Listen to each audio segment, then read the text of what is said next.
Vijay CM ஆகி நாட்டு மக்களை போராடி காப்பாத்துவார்னு பார்த்தா இப்ப விஜய் சிஎம் ஆகிறதுக்கே நாட்டு மக்கள் தான் போராடணும் போல இருக்கு. இதுதான் இன்னைக்கு ட்ரெண்ட். என்னதான்டா உங்க பிரச்சனை?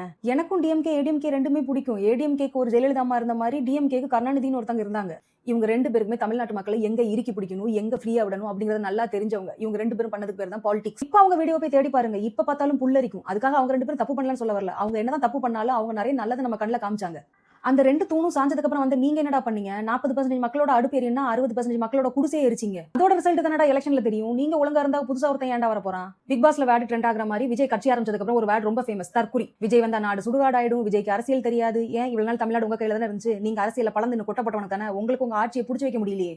நான் இன்னைக்கு அடிச்சு சொல்றேன், உங்க மனசுல கை வச்சு சொல்லுங்க. இந்த டிஎம்கே ஏடிஎம்கே ஓட்டு போட்டவங்க இன்னைக்கு பாதி பேர் கருணாநிதியும் ஜெயலலிதாவும் மனசுல வச்சுதான் ஓட்டு போட்டிருக்கீங்க. அவங்க போட்ட ஸ்ட்ராங்கான விதை அதுதான் இன்னைக்கு உங்களுக்கு ஓட்டா மாறி இருக்கு. மக்களுக்கு அறிவில்ல, மக்கள் எல்லாரும் கூத்தாடி பக்கமா சாஞ்சிட்டாங்க, அப்படியே மகடி வச்சு ஊதுனாங்க, என்னென்ன கதையெல்லாம் சொன்னீங்க. அன்னைக்கு நீங்களும் தானே ஆட்சியில இருந்தீங்க. கமலஹாசனுக்கு இல்லாத பவரா இல்ல சூப்பர் ஸ்டாருக்கு இல்லாத பவரா? மக்களுக்கு சினிமாக்கும் அரசியலுக்கும் வித்தியாசம் பார்க்க தெரியாம தான் உங்களுக்கு அன்னைக்கு ஓட்டு போட்டாங்களா? என்ன பொறுத்த வரைக்கும் விஜய்க்கு அரசியல் தெரியுது தெரியல, அவர் இதுக்கப்புறம் கூட வந்து படிக்கட்டும், ஒன்னும் பிரச்சனை இல்ல. அவர் படிச்சு புரிஞ்சு தெரிஞ்சு எங்களுக்கு என்ன பண்ணணுமோ அதை பண்ணட்டும். அவரோட இலவசங்களை நம்பி நாங்க ஓட்டு போடல. கொலை, கொள்ளை, கற்பழிப்பு, ட்ரக்ஸ் இந்த நாளே ஒழிச்சிட்டா அவர் உட்கார போற 4 கால் நாற்காலியில ஒரு கால கூட 40 வருஷம் ஆனாலும் உங்களால அசைக்க முடியாது.